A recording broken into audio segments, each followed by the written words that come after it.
दर्शकबिन तपाईहरूले भिडियोमा देखिरहनु भएको फोटो झापाको कन्काई नगरपालिका वार्ड नम्बर 3 सुरुङ्गाका घनश्याम भट्टराईको रहेको छ र उहाँ पनि गत भदौ 10 गते तिब्बतबाट रस्वा हुँदै आएको बाढीको दिनदेखि सम्पर्कबिन हुनु भएको छ।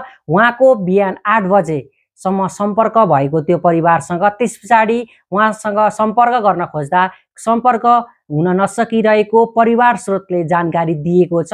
यदि तपाईहरू कोही कसैले चाहिँ उहाँलाई देख्नुभयो भने जति सक्दो चाँडो 98 083 69 044 9808369044 मा सम्पर्क गरेर सहयोग गरिदिनु होला। उहाँ चाहिँ विशेष गरी रसुवा जिल्ला स्थित टिमुरे बजार हाइड्रो पावरमा काम गर्ने एक्सकाभेटरका अपरेटर हुनुहुन्थ्यो र काम गर्ने सिलसिलामा उहाँ रसुवामा हुनुहुन्थ्यो र उक्त दिनदेखि उहाँ सम्पर्कबिन हुनुभएको छ।